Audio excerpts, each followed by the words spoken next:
ओम नमः शिवाय। सभी व्यूअर्स को धन्यवाद देते हैं। और अब जो एक और लास्ट इस साल का लास्ट ग्रहण चंद्र ग्रहण पड़ने वाला है उसके बारे में संक्षेप में बताने की कोशिश कर रहे हैं। ये साल का आखिरी ग्रहण है जो कि चंद्र ग्रहण के रूप में पड़ेगा। ये 8 नवंबर कार्तिक शुक्ल पक्ष की पूर्णिमा को, जैसे आपको पता है कि जितने भी चंद्र ग्रहण होते वो पूर्णिमा को होते हैं और जितने भी सूर्य ग्रहण होते वो अमावस्या को पड़ते हैं। तो अभी ये जो 25 अक्टूबर जो दिवाली के एक दिन के बाद का जो ग्रहण था उसमें आपने देखा होगा कितना आपको प्रभावी रहा है। अगर आपको उससे ज़्यादा कोई हानि नहीं हुई है तो उससे कम हानि इसमें होगी, क्योंकि वैसे तो सूर्य बहुत पावरफुल होते हैं। और लेकिन जब भी कोई ऐसा ग्रह जिसमें ग्रहण लग जाता है उसके प्रभाव में थोड़ी सी भिन्नता हो जाती है। चंद्रमा को इसलिए ऐसा माना जाता है कि ये सौम्य ग्रह हैं, जबकि सूर्य क्रूर ग्रह हैं। चंद्रमा एक सौम्य ग्रह हैं और इनकी सौम्यता ये कभी नहीं छोड़ते हैं। इनके ऊपर ग्रहण लगने के बाद इनकी जो थोड़ी सी सौम्यता उसमें कमी आती है, लेकिन क्रूरता नहीं होती इनमें। तो इसलिए ये आपको ज़्यादा प्रभावी नहीं करेंगे। हालांकि ये पृथ्वी के बहुत निकट रहते हैं। चंद्रमा एक ऐसे उपग्रह हैं या ग्रह जैसे कह सकते हैं कि ये पृथ्वी के सबसे निकट होते हैं। वैसे तो ये खगोलीय घटना है, इसका मैंने जिक्र बहुत बार किया है कि जब भी ऐसी स्थिति बनती है कि पृथ्वी चंद्रमा और सूर्य के बीच में आ जाती है तो फिर जो सूर्य की जो है रोशनी चंद्रमा तक नहीं पहुंचती है तो वो ग्रहण का रूप धारण कर लेती है। ये एक खगोलीय घटना है, इससे डरने की आवश्यकता नहीं है। अपने कर्म अच्छे रखते हैं, सात्विक अगर रहते हैं, किसी को हानि नहीं पहुंचाते तो कोई भी ग्रह, कोई भी शक्ति जो है आपको परेशान नहीं कर सकती है। बस थोड़ा सा सावधानी रखनी अति आवश्यक होती है। ये कार्तिक शुक्ल पक्ष की पूर्णमासी मंगलवार का दिन होगा। 8 नवंबर होगा उस दिन। 8 नवंबर मतलब लगभग ये 25 से लेके 8 नवंबर तक का समय। उसके बाद का अगला और 15 दिन का समय थोड़ा सावधानी में होना चाहिए। कर्म अच्छे रखें, विचार अच्छे रखें तो फिर कोई भी आपको ज़्यादा परेशानी नहीं देगा। अब इसके अतिरिक्त कुछ और मोटी मोटी सी बातें बता देते हैं। जैसे कि ये मेष राशि में पड़ेगा। मेष राशि में अभी राहु चल रहे हैं, उसकी वजह से ये होगा। और इसके विपरीत जो है वो केतु अभी जब थे तब सूर्य ग्रहण था, तो वो मतलब एक तरह से देखा जाए तो मेष राशि वाले और भरणी नक्षत्र वाले थोड़े ज़्यादा कॉन्शियस हो जाए इस समय, क्योंकि मेष राशि पे ये रहने वाला है। और इनकी एक दृष्टि जो आपके जहाँ से ये बैठेंगे, सप्तम दृष्टि उनके आपके अगले भाव पे पड़ेगी जहाँ भी बैठेंगे। तो इस तरह से ये मतलब मेष राशि और भरणी नक्षत्र को देखते हुए और सप्तम दृष्टि कहाँ पड़ रही है उस समय एक और विशेष बात होगी कि जो आपका जहाँ सप्तम दृष्टि पड़ी हुई वहाँ तुला राशि होगी और वहाँ पर बहुत सारे ग्रह इकट्ठे होंगे। पिछले वीडियो में मैंने बताया जैसे सूर्य है, बुध है, शुक्र, केतु है, ये सब वहाँ उपस्थित रहने वाले हैं। उसका भी प्रभाव आपको देखना चाहिए। वैसे तो जो चंद्र ग्रहण होते हैं वो मानसिक रूप से सबसे ज़्यादा प्रताड़ित करते हैं। अगर आदमी का मन खराब होता है तो फिर किसी काम में पूरी मतलब तल्लीनता से या लगन मतलब कहना चाहिए पूरे मन से, परफेक्शन से काम नहीं हो पाता है। मतलब मन और शरीर दोनों एक एक दूसरे के इंटर रिलेटेड हैं। अगर मन खराब है तो आपका कितना भी शरीर आपका स्वस्थ क्यों ना रहे, आप कुछ काम करने के लिए उत्साहित नहीं होंगे। तो ये आपको देखना होगा कि आपके नेटा चार्ट में अगर ये गोचर करते हुए जहाँ 1 नंबर लिखा होगा वहाँ पर अगर ये आपके नेटा चार्ट में तीसरे भाव में आ रहे हैं गोचर करते समय, या आपके छठवें भाव में, 10वें या 11वें भाव में गोचर में राहु आ रहे हैं और उनके साथ चंद्रमा भी इस दौरान रहेंगे तो आपको उतना ज़्यादा हानि नहीं पहुंचाएंगे। लेकिन अगर आपके अष्टम भाव में आ रहे हैं या आपके 12वें भाव में आ रहे हैं तो आपको ज़्यादा परेशानी होगी। तो अब ये प्रत्येक राशि वालों के लिए अलग अलग बताने के पहले आप लोगों को थोड़ा सा टाइम का और आपको टाइम जोन का देते हैं और कहाँ कहाँ ये ग्रहण ज़्यादा विजिबल होगा। तो ये भारत के अतिरिक्त और अन्य देशों में भी जैसे दक्षिणी और उत्तरी अमेरिका में दिखाई देगा। पश्चिमी देश जो है वो उसमें ज़्यादा दिखाई देगा। एशिया में दिखाई देगा, प्रशांत महासागर, ऑस्ट्रेलिया, बहुत से देशों में ये दृश्य होगा, क्योंकि इसका जो मतलब प्रारंभ का समय जो चंद्रोदय से होगा, तो उस समय इंडिया में तो उस समय चंद्रोदय के साथ, जैसे कि सूर्यग्रहण के लिए बताया था कि अस्त जो है वो सूर्यास्त के साथ हो रहा, इसमें चंद्रोदय के साथ ही ये ग्रहण की शुरुआत हो जाएगी। ये लगभग ये 8 तारीख को मतलब ये वहाँ के शाम के 2:40 पे इसकी शुरुआत हो जाएगी और 4 बज के कुछ मिनट पे इसका पूरी तरह से इसमें दिखाई देगा जहाँ देना है, और उसके बाद फिर ये 6:19 पे ये पूरी तरह से मोक्ष आ जाएगा। तो समाप्ति और मोक्ष के बीच का समय बहुत ही कम होगा, मतलब जो आपका समाप्ति और जो आपका मैक्सिमम पीरियड है उसमें आपको मुश्किल से 45 या 40 मिनट्स का समय होगा। वहाँ जो पूर्वी जो क्षेत्र है वहाँ ज़्यादा विजिबल होगा। इसमें बहुत ज़्यादा विस्तार की आवश्यकता नहीं है, आपको वैसे भी टीवी पे बहुत सारा दिखा दिया जाता है। एक बस केवल यही एक बात है कि जो आपको समझने वाली है कि आपको क्या-क्या आपकी राशि के अनुसार आपको कहाँ सावधानी रखनी चाहिए। वैसे ये सामान्यतः कुछ राशियों के लिए बहुत अच्छा है, जैसे कि मिथुन राशि, मकर राशि और कुंभ राशि वालों के लिए ज़्यादा खराब नहीं है, अच्छे परिणाम लेके आ रहा है। और मेष और कन्या राशि वालों को थोड़ा-सा ज़्यादा सावधानी रखनी पड़ेगी, जबकि अन्य जो राशियाँ हैं उसमें मिक्स परिणाम होगा। अगर महादशा अंतर्दशा चंद्रमा की चल रही है या आपका कोई भी ग्रह भरणी नक्षत्र में होगा और जिस भाव में ये पड़ता है उस भाव को विशेष तौर से प्रभावित करता है। अब आपको अपने-अपने नेटल चार्ट खोल के देखना है, आपके कहाँ पर 1 नंबर लिखा है, उसके अनुसार आपको ये प्रभावित करेगा। अब प्रारंभ सबसे करते हैं मेष राशि में। मेष राशि क्या है कि आपकी ही राशि में ये पड़ने वाला है, तो आपके लग्न में ये रहने वाला है और इनकी एक दृष्टि जो है वो आपके कहाँ पड़ेगी, सप्तम भाव पे पड़ेगी। वहाँ वैसे ही 4-5 ग्रह पहले से ही विद्यमान रहेंगे। आपकी जो छवि है वो उसको खराब करेगा, आपको मानसिक कष्ट दे सकता है। लग्न में कोई भी ग्रह आता है और ग्रहण खासतौर से आपको मानसिक क्लेश ज़्यादा देगा, आपके अंदर क्रोध की भावना बढ़ा देगा और सप्तम दृष्टि से आपके जीवन साथी की हेल्थ खराब हो सकती है। उनसे कोई भी वाद विवाद न करें। अगर आप बिजनेस में हैं तो कोई भी बड़ा निर्णय ना लें और बिजनेस पार्टनर से जो है वो अच्छा व्यवहार रखें, मतलब सौहार्द जैसे रख रहे थे।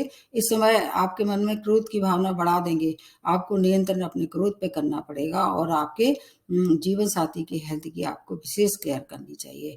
आपके लिए सबसे ज़्यादा ये घातक सिद्ध हो सकता है, दोनों ही स्थिति में, चाहे आप अपने लग्न के हिसाब से देखें, चाहे सप्तम, 2 केंद्र भाव में जब भी ऐसे स्थितियाँ बनती हैं तो आपको थोड़ा ज़्यादा सावधानी की आवश्यकता है। हेल्थ की साथ-साथ आपको अपने परिवार के रिश्ते भी बना के रखना चाहिए। अब इसमें बहुत लंबा विस्तार से नहीं बताते, एक साधारण सी बात बता देते हैं और आपको रेमेडी के हिसाब से आपको क्या करना है, हनुमान जी की उपासना करना है। मेष राशि वाले क्या है, हनुमान उपासक रहें तो और हनुमान जी आपकी हर तरह से रक्षा करेंगे। और एक जो कॉमन सी रेमेडी है मैं सबसे लास्ट में बताऊंगी। उसके बाद आ जाते हैं वृषभ राशि। वृषभ राशि आपके 12th भाव में ये ग्रहण पड़ रहा है, जो कि शायद आपके लिए अच्छा नहीं होगा। 12th भाव किसका है, वैसे भी अच्छा नहीं है।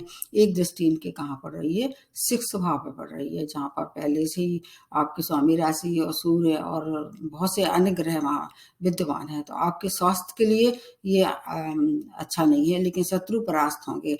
आपको इस समय कोई बड़ा महत्वपूर्ण निर्णय ना लें, नहीं तो उसमें आपको थोड़ा सा भ्रम डाल के ये गलत निर्णय की स्थिति में डाल देंगे। आपको व्यय की अधिकता भी दिखाई दे रही, हो सकता है ये व्यय आपके मेडिकल एक्सपेंस पे हों। ड्राइविंग करते हैं तो बहुत सावधानी की आवश्यकता है और आपको रोगों में जो भी कोई अगर कोई परेशानी थी तो उसको इग्नोर ना करके और उसका चेकअप कराएं। और ऋण लेने देने की जो इस समय अगर कोई प्रक्रिया चल रही है उसमें थोड़ा 1 महीने के लिए डिले करते हैं इस समय, तो आपके लिए फिर ज़्यादा खराब समय नहीं है, क्योंकि शुक्र जो है वो अपनी राशि में चल रहा है, इसलिए उसका लाभ आपको मिलेगा। फिर भी कोई परेशानी है तो शिव की आराधना आपके लिए सर्वोपरि होगी। उसके बाद तीसरी जो बनती है मिथुन राशि। आपके 11th भाव में ये ग्रहण लगेगा। 11th भाव के जैसे मैंने बताया कि मिथुन राशि वालों के लिए अच्छा है, आपको आर्थिक लाभ कराएगा। व्यापार में अगर आप चाहें तो इस समय विस्तार भी कर सकते हैं। जॉब में अगर आप चाहें तो जॉब में भी परिवर्तन आपके लिए शुभकारी रहेगा। इसके अतिरिक्त स्वास्थ्य की संतान की कोई समस्या इस समय उभर के आ सकती है, वहाँ निर्णय लेते समय थोड़ी-सी आपको सावधानी रखनी पड़ेगी। बाकी धन के लिए बहुत अच्छा है, आर्थिक लाभ बहुत अच्छे दिखाई दे रहे हैं। कार्य में कोई आपको क्या है बड़ा अगर निर्णय लेना है किसी भी तरह का कोई जॉब से रिलेटेड तो उसमें इस समय आप ले सकते हैं। और अगर आपने बड़े इन्वेस्टमेंट करने की पहले से प्लानिंग की थी, इस समय आप कर सकते हैं। उसमें आपको कोई ज़्यादा हानि नहीं होगी, बल्कि अभी आप इन्वेस्ट करेंगे तो उसका लाभ आगे आपको मिलेगा। मिथुन राशि वालों के लिए ये केवल संतान के अतिरिक्त आपके लिए हर तरह से ये समय बहुत अच्छा है। और अगर महादशा दशा भी अच्छे ग्रह की चल रही है तब उसको ज़्यादा लाभ मान के चलिए। अगर कोई अकारक ग्रह की चल रही है या कोई ऐसा ग्रह जो आपको परेशान करता है नेटर चार्ट में, फिर थोड़ा सावधानी आपको भी रखनी चाहिए। निश्चिंतता से कोई भी कार्य ना करें, थोड़ा कॉन्शियस होके करें तो ज़्यादा अच्छा रहेगा। उसके बाद आ जाते हैं कर्क राशि। आपके स्वामी राशि कर्क राशि चंद्रमा है, चंद्र को ही ग्रहण लग रहा है और आपके 10वें भाव को प्रभावित करेगा। तो आपको ज़्यादा हानि इसलिए नहीं हुई क्योंकि जो है वो चंद्रमा आपकी स्वामी राशि है, आपकी रक्षा करेंगे और बृहस्पति का भी इस समय आपको पूरे सहयोग प्राप्त हो रहा है। कार्य क्षेत्र से संबंधित कोई कार्य करना है तो आपको इस समय आप निर्णय ले सकते हैं। वहाँ पर कुछ अच्छी सूचना दिखाई दे रही है।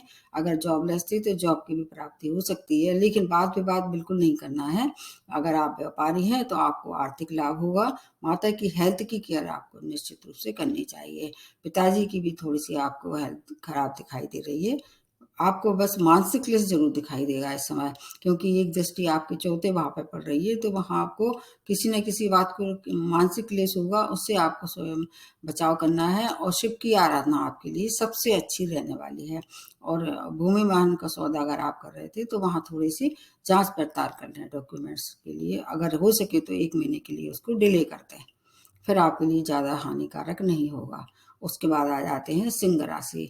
सिंह राशि आपके 9th भाव को प्रभावित करेगा, तो 9th भाव इसका आपका किसका है? आपके दूर की यात्राओं का, धर्म का है, पिता का भी है, मान के चलते हैं कहीं-कहीं, तो आपकी उनकी हेल्थ खराब हो सकती है पिताजी की।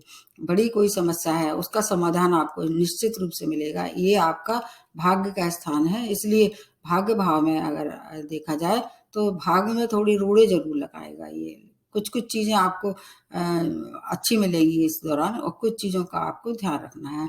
जैसे हेल्थ से संबंधित कोई परेशानी थी, उसमें विशेष केयर की आवश्यकता है। लेकिन करियर के लिए ये समय अच्छा है। आपके लिए अगर धर्म कर्म में आपकी रुचि थी तो उससे फिर आपका रक्षा कवच का कार्य करेगी। रक्षा कवच मतलब ये है आपके ऊपर विपदा आएँगी लेकिन टल जाएँगी। इसलिए सिंह राशि वालों के लिए अगर एक दृष्टि देखें आपकी 9th भाव से 3rd पे पड़ रही है, तो छोटे भाई-बहनों से थोड़ा-सा मनमुटाव हो सकता है। और शॉर्ट डिस्टेंस जर्नी अगर आप करते हैं, वहाँ सावधानी रखनी पड़ेगी। अगर हो सके तो शुभ कार्य ना करें, यात्राएँ इस समय ना करें, फिर आपका बचाव स्वतः होता रहेगा। सूर्य की उपासना आपके लिए सर्वोपरि रहेगी।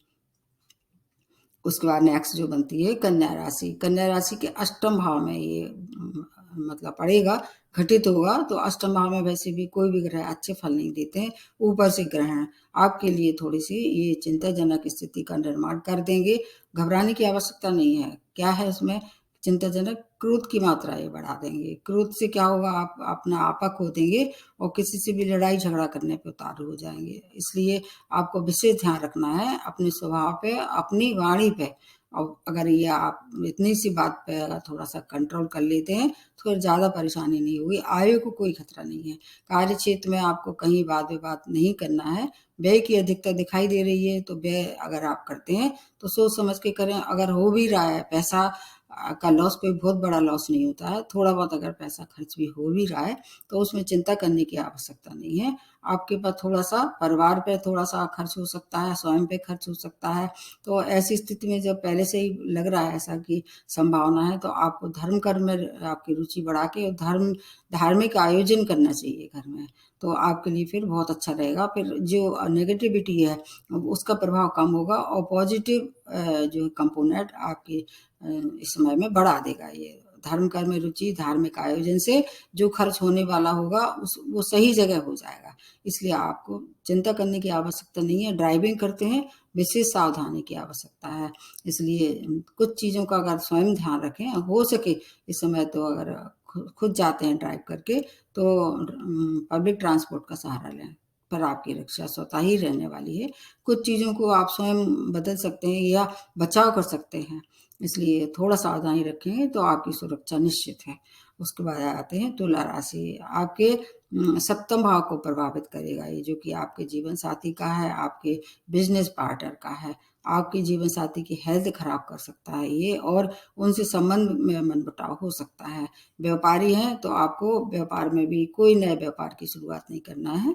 और इसके अतिरिक्त अपने पार्टनरशिप में अगर आप पहले से वाद विवाद करना अगर चल ही आ रहा था, उसको क्या है, इस समय आपकी इच्छा होगी कि आप उसको और ज़्यादा सबक सिखाएं या उसको लेसन दें, तो वहाँ कंट्रोल करें। कई बार ऐसा होता है कि आदमी बाद में सोचता है तो इसने हमारे संग कुछ खराब किया, अब इसको हम वजह सिखाते हैं या सबक देते हैं, उस पर नियंत्रण रखना चाहिए।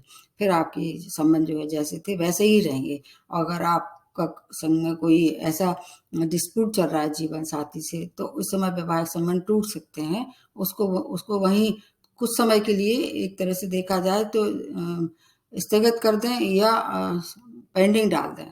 फिर ये संबंध जो है आपको संबंध टूटने से बच सकता है।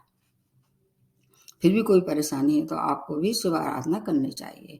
उसके बाद आ जाते हैं वृश्चिक राशि। वृश्चिक राशि इस समय आपकी छठवें भाव को प्रभावित करेगा, तो आपके मानसिक क्लेश में वृद्धि होगी, लेकिन शत्रुओं के लिए ये सबक सिखाने वाला पीरियड हुआ। शत्रु आपके सामने टिक नहीं पाएंगे। आपके रोगों में कोई परेशानी थी, परेशान थे, अभी तक आपका उपचार नहीं मिल रहा था, उसका उपचार मिलना शुरू हो जाएगा। आपको धन संबंधी कोई परेशानी थी, उसका सॉल्यूशन मिलेगा। धन से मतलब आर्थिक लाभ दिखाई दे रहा है, और रुका हुआ कोई पैसा था वो मिल सकता है, लेकिन नए इन्वेस्टमेंट के लिए आप आगे ना बढ़ें, अन्यथा उससे आपको हानि होगी। फिर भी कोई परेशानी है, जैसे मान लीजिए आपको शत्रु पहले से परेशान कर रहे थे, कोई तोड़ नहीं निकल रहा था, वो कोर्ट केस में अगर आप इन्वॉल्व थे, तो फिर इस समय फैसला आपकी तरफ होने वाला है। हनुमान जी की उपासना आपके लिए सर्वोपरि रहने वाली है। उसके बाद आ जाते हैं धनु राशि। स्वामी राशि आपके बहुत प्रबल स्थिति में है, और जो ग्रहण पड़ रहा है वो आपके पंचम भाव को प्रभावित करेगा, जो कि शिक्षा का है, संतान का है, आपके प्रेम प्रसंग का है, और आपके शेयर मार्केट का भी है। तो आपके लिए ये ज़्यादा खराब नहीं होगा। परिवार के सदस्यों की तरफ से कुछ शुभ सूचना, विशेष तौर से संतान की तरफ से कोई अच्छा समाचार प्राप्त होगा इस समय। अगर उनकी उन्नति नहीं हो रही थी और या उनकी शिक्षा में व्यवधान आ रहा था, ये व्यवधान अब दूर हो जाएगा, आपके लिए उतना खराब नहीं है। और इसके अतिरिक्त अगर शेयर मार्केट से अगर कोई पैसा ऐसे लग रहा था कि डूब रहा है, उसमें फायदा नहीं हो रहा था, तो आर्थिक लाभ क्यों दिखाई दे रहा है संकेत। बाकी परिवार के सदस्यों की तरफ से आपको पूर्ण सहयोग प्राप्त होगा। आपको क्या है, हर एक व्यक्ति से प्रेम भाव व्यवहार रखना है, चाहे आपका मित्र हो, चाहे आपके परिवार के लोग हों, चाहे आपके पड़ोसी हों, जो भी हों, और चाहे आपके संग में काम करने वाले हों, किसी से भी वाद विवाद नहीं करना है, अन्यथा आपको फिर थोड़ी स्वयं की बनाई हुई परेशानी से आप परेशान हो सकते हैं।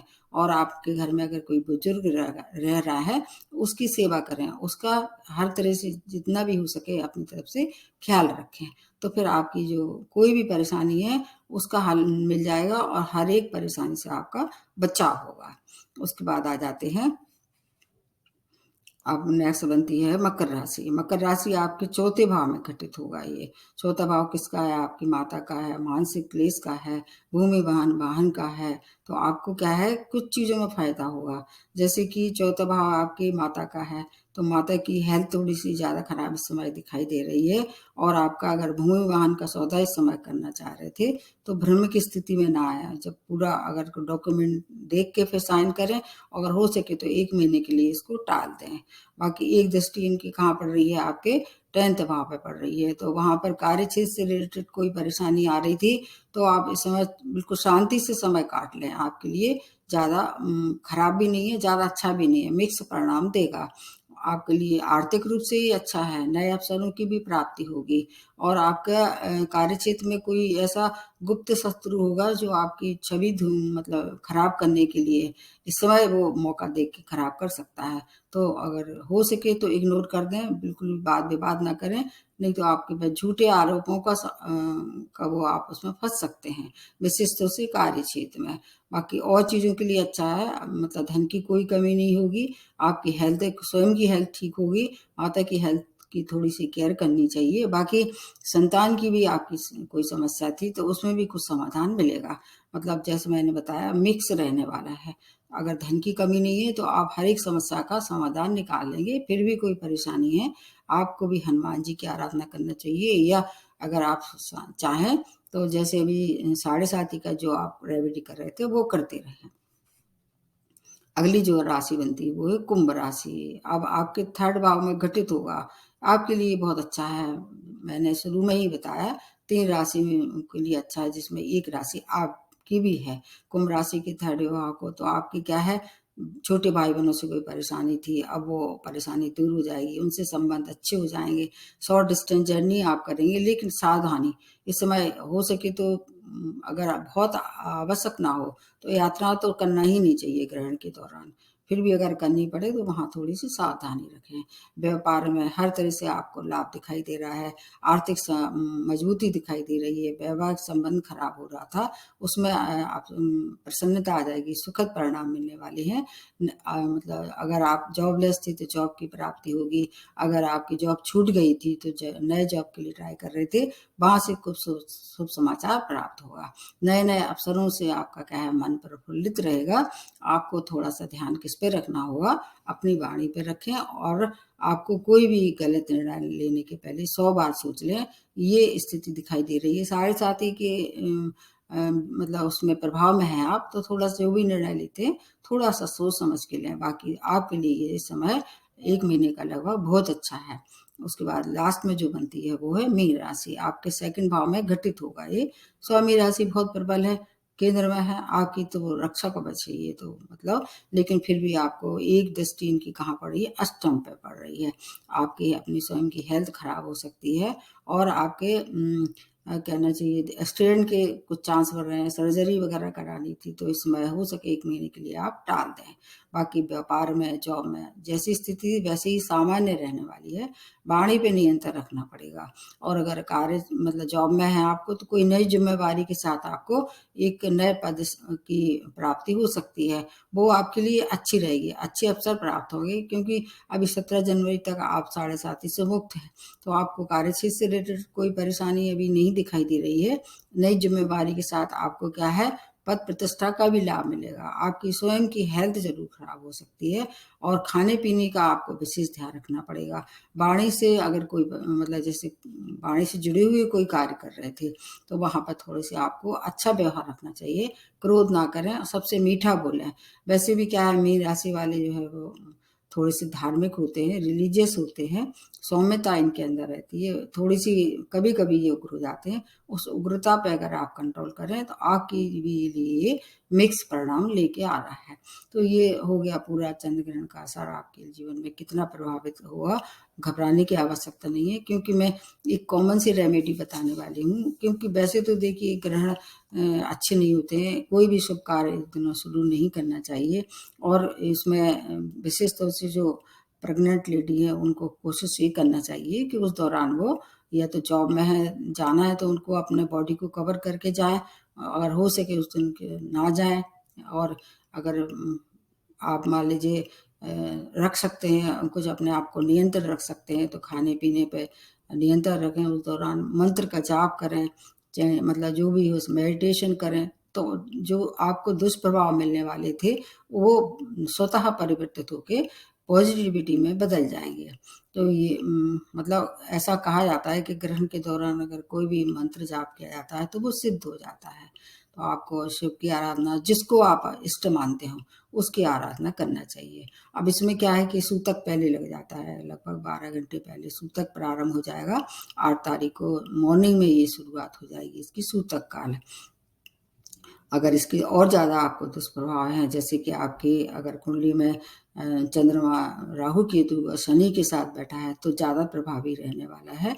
इस दौरान ना तो आप कोई नया कार्य करें शुरुआत, ना यात्राएं करें, बड़े इन्वेस्टमेंट करें। ये बहुत छोटी छोटी सी बातें हैं, इन पे आप स्वयं नियंत्रण रख सकते हैं।